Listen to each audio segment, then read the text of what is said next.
будет выполнена работа, сколько освоено.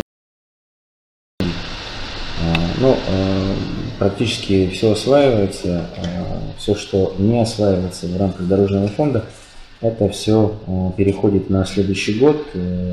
Эти суммы по законтрактованным объектам, они идут также на те же дороги, соответственно, кое-где есть невыполнение, если то, безусловно, остатки остаются, но в этом году объем остатков у нас в основном сложился за счет сверхпоступлений по акцизам на нефтепродукты.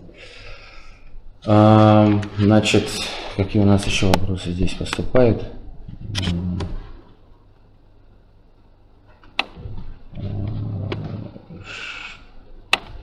Так, что хотелось бы еще? У нас идет, да, трансляция по ВКонтакте? Да, много вопросов поступает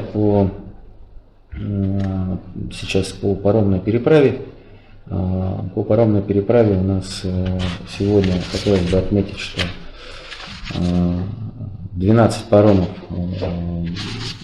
значит, действуют на паромной переправе Нижний Бестях-Якутск. Это количество паромов будет увеличено до максимально возможного. Это 14 паромов и более то количество причалов.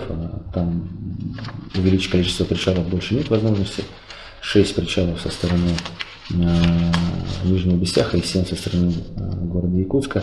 На это количество причалов максимальное количество паромов, которое может действовать для бесперебойной работы, это 14 паромов.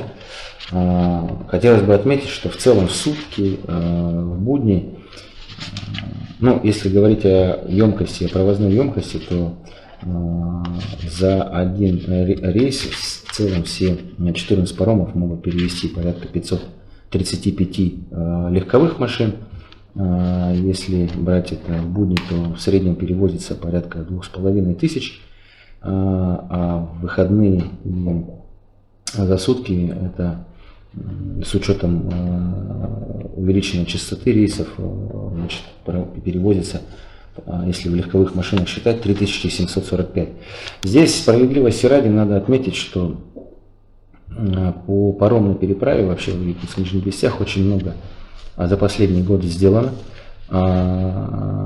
Значит, обустроены накопители, проведено благоустройство. Это позволило избежать давки, каких-то, может быть, конфликтных ситуаций. Помните, наверное, раньше была и стрельба, и ДТП, и в целом как бы был определенный беспорядок. Но сегодня, когда обустроены накопители, очередь у нас упорядочилась. Настроено мобильное приложение, есть видеонаблюдение. Значит, в последующем будут настроены электронные платежи. Надо отметить, что за последний год действительно очень много сделано и создана управляющая компания паромной Якутии. Это такие же. Это частные организации, которые в альянсе с другими частными перевозчиками и осуществляют эти перевозки. Тут надо отметить, что по большому счету у нас река – это федеральные полномочия, земельные участки на причалах принадлежат муниципалитету, вместе с тем мы, как министерство, координируем и эту работу. И здесь надо также отметить, что эта работа будет продолжена. В этом году будем со стороны причала ассоциации АЯМ будет также обустроен накопитель, пассажирский терминал это на Нижнем Бестяхе. Вот. Хотелось бы отдельно отметить, что кто не знает, может быть, что есть причалы ассоциации АЯМ, которые также работают на перевозку легковых автомобилей. И сегодня мы опасные грузы, это, значит, топливо и наливные грузы в целом будем отрегулировались таким образом, что они будут перемещаться только в будние дни, для того, чтобы в часы пик, выходные дни, в пятницу вечером с Якутска или выходные дни с Нижнего Бестяха, в вечернее время, не создавать определенных там трудностей и очередей. Что касается того инцидента, который произошел, может быть, в эти выходные, активно обсуждается в социальных сетях, в СМИ, ну, здесь элементарное нарушение правил дорожного движения, соответствующих обращений о том, что данные автомобили выезжали на полосу встречного движения, обязательно будет передан правоохранительные органы. Хотелось бы отметить, что на наиболее такие интенсивные часы пик при перевозке на паромах сегодня рекомендовано управляющей компанией «Паромы Якутии» увеличить интенсивность до интервалы, значит, паромов до 15 минут после, значит, после погрузки, ну, значит, при погрузке среднее время, мы замеряли, это все фиксируется тоже на камерах, среднее время ожидания в часы пик составляет порядка 1 час 20 минут. И здесь хотел бы призвать, значит, население, перевозчиков. Здесь нужно понимать, что в часы пик действительно в выходные дни бывает определенное скопление машин. У нас автомобили в этом году, по сравнению с пятилетним, за последние 5 лет количество транспортных средств, зарегистрированных в республике, увеличилось на 8600 автомобилей. И сегодня эта цифра растет, практически очень много машин сегодня перемещается с того на другой берег. Значит, работа будет совершенствоваться, работа будет продолжаться, в том числе во взаимодействии с госавтоинспекцией. Вот. Если говорить о тарифах, то тарифы по грузовым автомобилям на сегодняшний день не выросли по сравнению с прошлым годом. Рост произошел только по легковым автомобилям. Значит, там рост от 100 до 200 рублей в зависимости от типа автомобиля. Соответственно, сегодня методика расчета тарифа она меняется, и тарифы на паромной переправе устанавливаются согласно приказу госрегулятора в лице Государственного комитета по ценовой политике. Вот. Давайте посмотрим, какие еще у нас вопросы.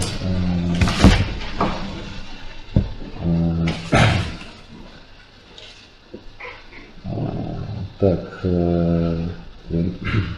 Якут Станда, Титары, Горья, Пилях, 160 километров.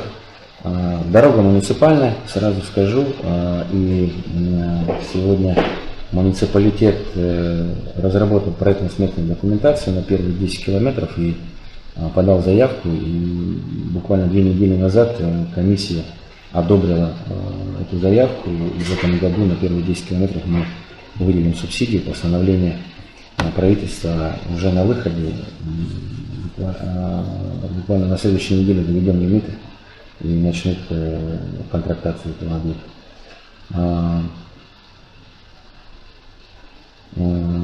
Хабарова, когда на Якутске ночной дороге делают, например, Хабарова в районе площади Победы, здесь надо отметить, что у нас Хабарова по плану 2024 год, в ближайшее время также городская администрация должна провести торги для определения подрядчика, и в 2024 году будет проведен ремонт на этом участке.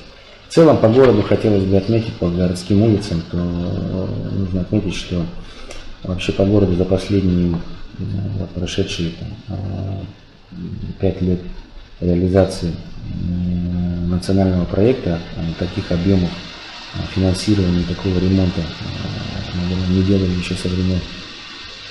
Но даже и тогда не делали, когда проводили, готовились к Детям Азии. У нас сегодня по 30, по 40 километров в городе Якутске ремонтируется.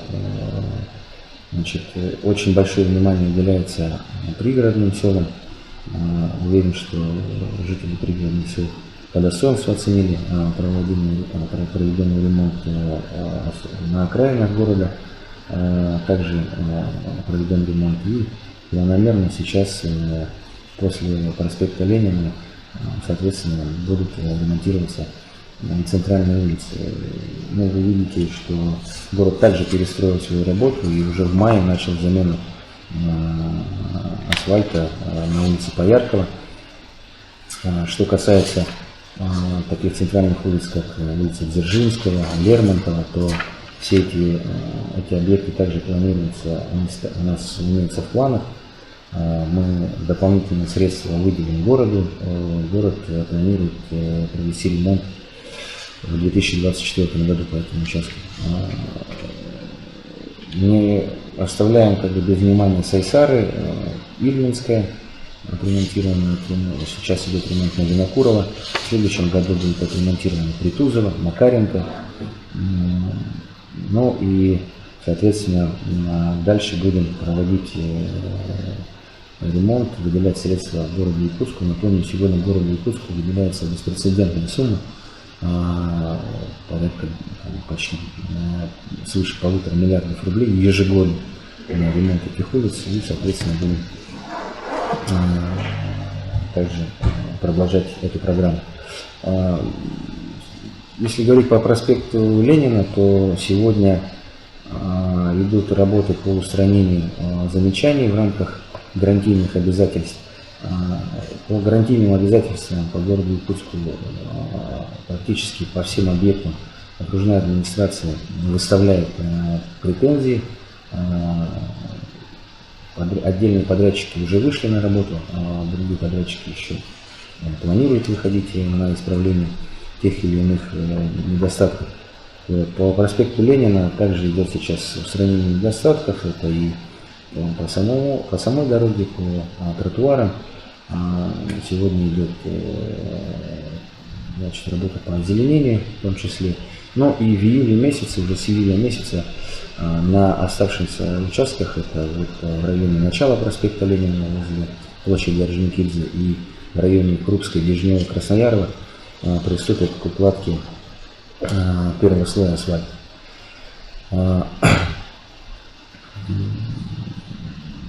Если в целом говорить также по нацпроекту, то мы сегодня идем с опережением по городу Якутску. Дополнительно еще 9 объектов мы получили специальный казначейский кредит, 9 объектов еще дополнительно отремонтируются. Это улица ветеранов в Мархе, улицы Табаге, Сырдахи и подъездные улицы к социальным объектам, таких как станция переливания крови и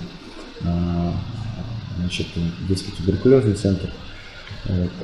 По республиканским дорогам, то здесь в рамках нацпроекта, вы знаете, идет работа по региональной дороге НАМ, это в районе Мархи, она будет отремонтирована в ближайшее, в этом году и в следующем году будет сдана. Это узкое горлышко. Вы, наверное, все заметили, все видели сегодня, как сделана дорога до Юсхатына. Аналогичная дорога дойдет до Мархи. В этом году на этом участке также будет вложена половина, 1,5 километра нижнего слоя асфальта и завершение в следующем году. То же самое по улице Можайского. Также она будет расширена до 4 полос. Сегодня там активно ведутся работы, и в этом году будет вложено 500 метров асфальта до Газпромовского физкультурно-оздоровительного комплекса. Также на подъездах к городу с южной стороны по Покровскому тракту дорога у нас. Сегодня там 8 километров реконструкции, будет 4-полосная дорога, будут установлены остановки, наружное освещение, разделительная полоса.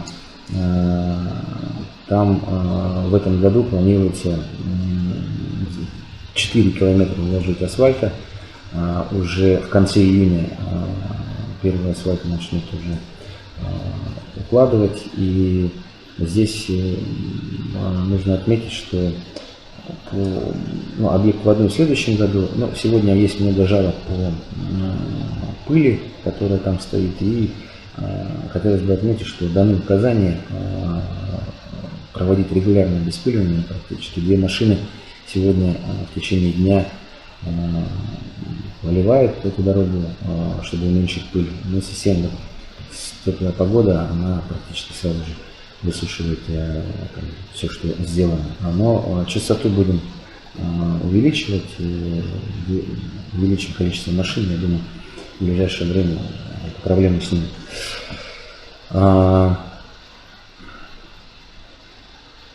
Так, по проспекту Ленина я уже ответил, по паромам я также ответил. Здесь еще раз хотел бы отметить, что по паромам максимальное количество паромов, которые могут быть использованы на этой переправе, это 14, сегодня работает 12, сегодня еще один паром вышел, 13. Часы пик, частота увеличивается до 15 минут. И, соответственно, сегодня вот та очередь, которая идет с горы Нижнего Бесяха, она возникает именно в определенном часы пик. Объема накопителя сегодня не хватает, будем расширять накопитель.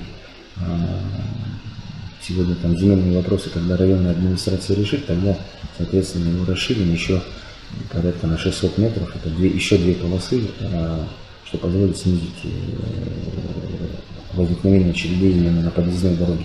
Но вы видели, там уложены подъездные пути бетонными плитами. Еще раз повторю, что обратите внимание, пожалуйста, на причал ассоциации АЯМ. Они также принимают и легковые автомобили, и у них сегодня курсирует порядка 5 паромов. Значит, проблема дороги Ленской-Ледуй. Ленской-Ледуй у нас это Зимник. Сегодня тут сразу можно сказать, что пока ближайших планов по обустройству круглогодичной дороги нету. Сегодня идет работа по передаче федеральной собственности подъездных дорог к Ленску. Значит, по авиасообщению очень много также вопросов поступает по авиасообщению. Здесь хотелось бы отметить, в том числе по субсидированным билетам, по субсидированным билетам как по центральным направлениям, так и по дальневосточным, так и до крупных хабов. Сегодня действует несколько программ, и по дальневосточной субсидии города Улан-Удэ, Хабаровск, Владивосток, Иркутск, Красноярск сегодня выделены субсидии авиакомпании «Аврора». С «Авророй» в альянсе работает авиакомпания «Якутия», и сегодня можно приобрести билеты по субсидированным тарифам в эти города. Что касается центральных городов, то есть сегодня субсидии в продаже по маршрутам Якутск, Санкт-Петербург, Якутск, Сочи, Минеральные воды, Якутск, Новосибирск. Здесь и Смирного до Москвы, и Смирного до Москвы также имеются субсидии. Наверное, всех интересует вопрос, значит, Якутск-Москва. По Якутск-Москва у нас субсидии по этому маршруту получила компания «Аэрофлот». «Аэрофлот» в период реконструкции полосы, на ней сейчас отдельно остановлюсь, к сожалению, не имеет таких воздушных судов, которые могли бы, значит, взлет-посадку делать на полосе длиной 1650 метров. Да даже если было, у нас будет потом в последующем 1800, Аэрофлот, к сожалению, до октября месяца, я думаю, что до сентября месяца они не уведомили нас, что не будут выполнять эти рейсы. Вместе с тем авиакомпания «Якутия» и авиакомпания «Севен» подали заявки на дополнительный отбор, который объявила Росавиация. Ждем результатов. значит, на этот маршрут поданы заявки, и, значит, мы в ближайшее время ждем, надеюсь, положительных решений. Сегодня в целом провозных емкостей действительно не хватает. Я бы советовал рассматривать, значит, альтернативные пути с точки зрения, например, через Иркутск или Новосибирск, или можно с Нерюнгри вылететь. Кроме того, первые 2 недели были проблемы у S7, который заявлял о 5 рейсах. В целом у него получалось, до Новосибирска, в целом у него получалось выполнить только 2, но буквально с этой недели они выполняют уже 3 рейса в неделю до Новосибирска. Я думаю, и сегодня мы еще ведем переговоры по ежедневному рейсу до Красноярска. Кроме того, авиакомпания «Якутия» по субботам выполняет рейс Якутск-Мирный с удобной стыковкой не более часа на Москву. И, значит, по реконструкции отдельно хотел отметить. 15 июня мы, как и заявлял подрядчик и заказчик, это федеральное казенное учреждение Ространсмодернизация, 15 июня заканчиваются работы на полосе, и полоса у нас становится 1800 метров, что позволит, позволит дополнительно привлечь другие типы самолетов. Придут и S7 будет летать уже на больших самолетах Airbus 320. Значит, Якутия поставит дополнительный борт 737-800 Boeing. Ну и, значит, заявились уральские авиалинии, и уверен, что, значит, провозных емкостей, билетов в продаже будет больше. Что касается билетов, есть также комментарии, высказывания, что нет продажи билетов, но хотелось бы отметить, что мы тоже мониторим эту ситуацию. На сегодняшний день, вот, к примеру, если взять, то Якутск-Москва по базовому тарифу 24 600 сегодня есть в продаже с 20 июня, например. Это официальный сайт авиакомпании «Якутия».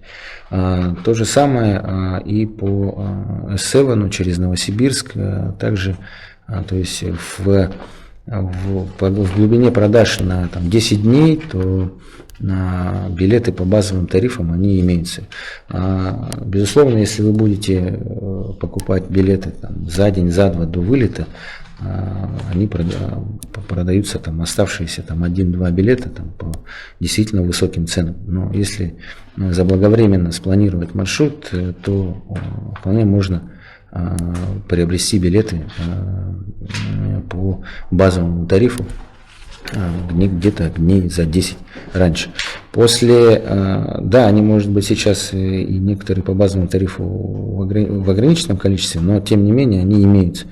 Если смотреть июль месяц, то они полностью в свободной продаже, там сегодня нет какого-то либо дефицита.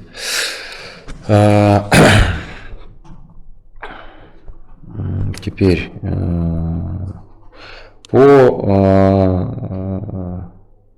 вопрос по обещанию 3-летней давности о переносе площадки для воздушных подушек из 202 микрорайона в Якутске в отдаленное место. Но еще раз хотел бы отметить, что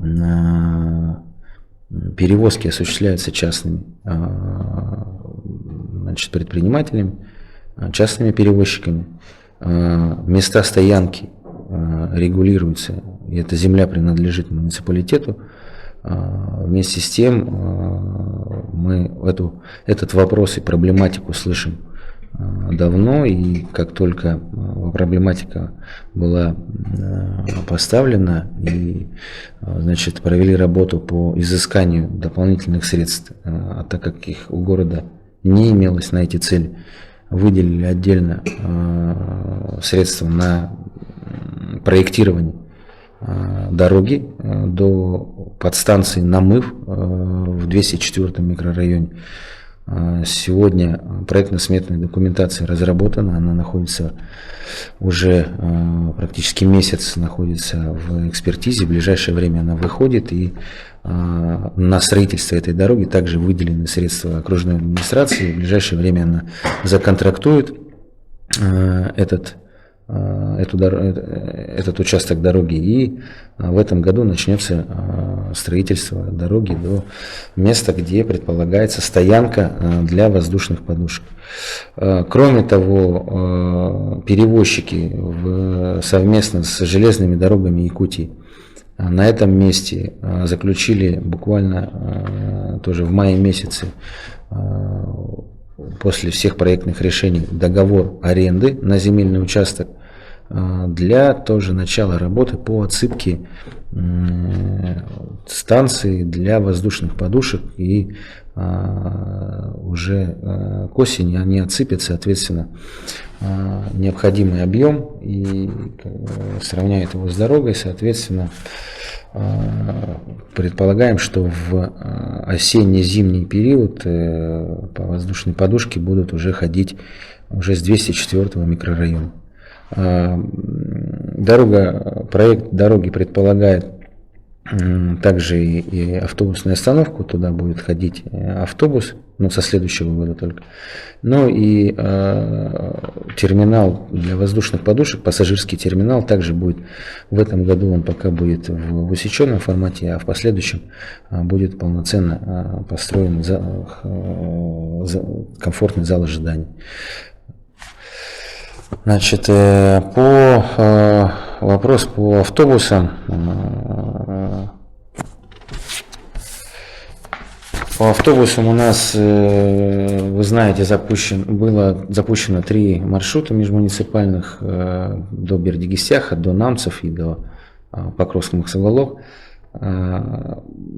Весной этого года запустили маршрут Чурапча-Нижний Бестях. Сегодня поступает, как и всегда, значит, настраиваем расписание, настраиваем работу, поступает предложение от населения изменить расписание. По Чурапче, значит, изменили расписание. 7 часов утра будет выезжать из Чурапчи, и, значит, прибывая на Нижний Бестях, из Нижнего Бестяха в 13:30 и далее в 17:00 также из Чурапчи в сторону Нижнего Бестяха. Сейчас есть заявка от Горного Улуса. По Горному Улусу тоже до 1 июля примем решение по изменению расписания. Также будем, соответственно, идти навстречу населению. Сегодня нарастить количество рейсов пока не представляется возможным. Мы в прошлом году по прошествии достаточно большой масштабной работы при поддержке нашего главы Асена Сергеевича Николаева закупили 100 автобусов, и вот сегодня 10 межмуниципальных автобусов курсируют, по сути, по всем 4 маршрутам. И, забегая вперед, скажу, что мы планируем еще таких автобусов, плюс к этим 10 еще порядка 20 автобусов закупить. Это позволит нарастить нам уже, наверное, с осени этого года почаще сделать, увеличить частоту рейсов и скорректировать поудобнее расписание автобусов как до Бердигисяха, так и до Чурапчи, и даже до Намцев и Максоволока в том числе. Значит, по разрушенным дорогам во время половодья. Очень много в этом году, видимо, с оттайкой верхних слоев, очень много сегодня разрушено муниципальных дорог, особенно муниципальных дорог. Это и Кобяйский, и Горный, и Уселданский, и Татинский районы, Чурапча, Нюрба, Нюрбинский улус. По всем по всем разрушенным дорогам и в части аварийно-восстановительных работ мы направили специалистов управления автодорог в помощь местным администрациям. Сегодня они считают ущерб, обсчитывают ущерб, составляют сметы. В самое ближайшее время приступит к восстановлению, там, где это возможно. Средства финансовые имеются, будем возмещать их муниципалитетам. Но что самое важное, аварийно-восстановительные работы предполагают только восстановление, значит, до проектных отметок. И если там лежала одна труба, и она не справилась, то раньше и сейчас в рамках бюджетного законодательства нельзя за эти средства положить, например, 2 трубы, если выражаться простым языком. Да? Сейчас же мы вносим изменения для того, чтобы и запускаем такой нормативно-правовой акт, чтобы кроме аварийно-восстановительных работ провести также и ремонтные работы, чтобы, например, увеличить пропускную способность труб или, например, заменить разрушенный деревянный мост на металлоконструкции и, соответственно, улучшить качественные показатели этих дорог. Я уверен, что у нас при поддержке правительства это получится, и средства на это мы обязательно изыщем. Значит, еще раз про тарифы был задан вопрос, еще раз по тарифам на паромы. Значит, повторюсь, на паромных переправах в части Нижний Бестях-Даркалах значит, должны руководствоваться приказом госрегулятора. То, что было до этого обнародовано или выпущено в социальные сети самими перевозчиками, здесь этот приказ, они воспользовались своим правом, это действительно их право, но такое же право имеет госрегулятор, Государственный комитет по ценовой политике, позже выпустил свой приказ, и сейчас, значит, паромщики должны регулироваться, соответственно, руководствоваться приказом Государственного комитета по ценовой политике. Так, что с моторками и рукавишниками? Моторки с 30 мая начали курсировать с речпорта до Нижнего Бестяха. Тариф 500 рублей. Тариф не регулируется. Это частные перевозчики осуществляют эти перевозки. И рукавишников также начал свои перевозки, также с речпорта. Тариф 300 рублей. Ходит по расписанию. С расписанием можно ознакомиться и на сайтах и железных дорог Якутии, и в Минтрансе. Так, по круглогодичной дороге Ликан-Усьмая, да, региональная дорога Амга, здесь на самом деле хотелось бы отметить, что у нас в рамках пятилетки мы до 2027 года должны привести ее в нормативное состояние. Вместе с тем там асфальтового покрытия не предполагается. Асфальт в первую очередь будет рассматриваться по участкам, которые проходят вдоль населенных пунктов. К примеру, например, это населенный пункт Барама, Генокангаласского УСа. Например, там мы рассматриваем уложить небольшой участок в асфальтобетонном покрытии. Что касается, значит, Усьмайского района, то там в ближайшее время запланированы работы по наиболее таким проблемным участкам в районе Петропавловска. На это средства выделены, контракт имеется, приступят к работе в этом году. Много нареканий по содержанию этой дороги. Трехлетний контракт, который выиграла подрядная организация, в этом году заканчивается. Мы обязательно сделаем выводы и увеличим норматив финансирования и будем на следующий год, уже в этом году, отыграем контракт на содержание и эксплуатацию. Надеюсь, что в рамках конкурентных процедур, в рамках 44-го ФЗ к нам придет более мощный или, так скажем, добросовестный подрядчик. Мост через Вилюй под Верхневилюйском. Проектно-сметная документация имеется, экспертиза тоже имеется. Объект масштабный, 44 миллиарда рублей. Сегодня Поначалу в планах все лимиты были предусмотрены, а вместе с тем сегодня в рамках корректировки федерального бюджета, здесь федеральное казенное учреждение Упордор-Вилюй видит ближайшие планы, соответственно, после корректировки федерального бюджета начать отторговку этого проекта. Мы очень надеемся, что в этом году работы там начнутся. Далее, значит, посмотрим.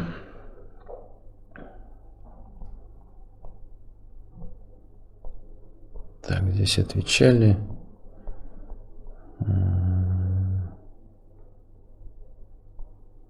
Будут ли дополнительные рейсы до Аймикона? Авиарейсы.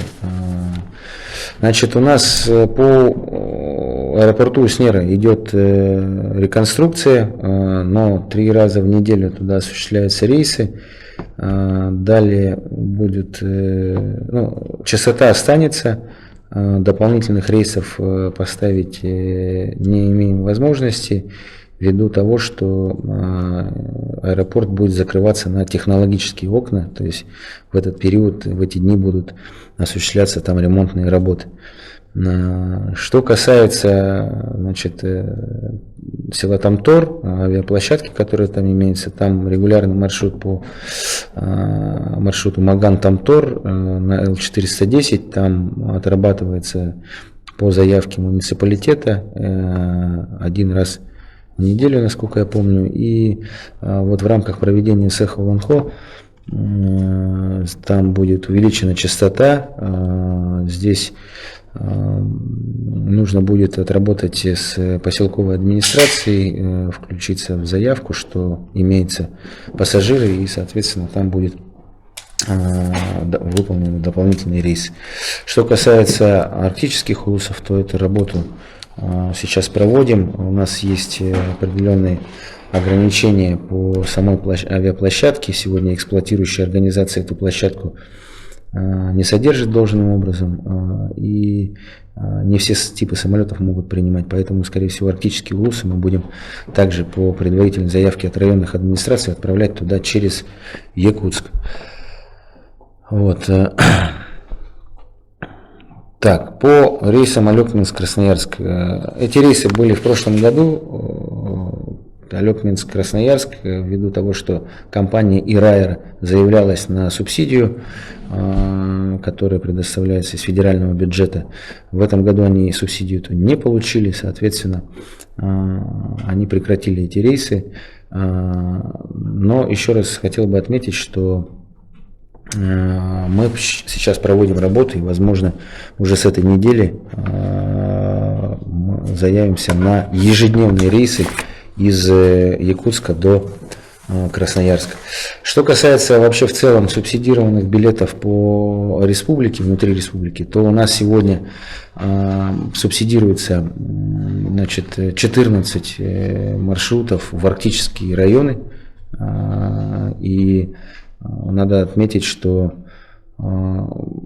те выделенные средства позволяют сегодня практически каждому второму жителю хоть один раз воспользоваться субсидированным тарифом. Напомню, субсидированным тарифом могут воспользоваться жители, имеющие прописку в улусах, относящихся к арктической зоне. Но если взять, например, буквально прошлый год, например, Чукурдах, то при населении 374 человек в прошлом году субсидированных билетов было выкуплено по маршруту Якутск-Чукурдах 2254. Это что говорит? Это говорит о том, что, скорее всего, понятно, что не каждый житель, но значит, многие воспользовались субсидированным билетом не один, как минимум 1, а то и 2 раза. Вот. По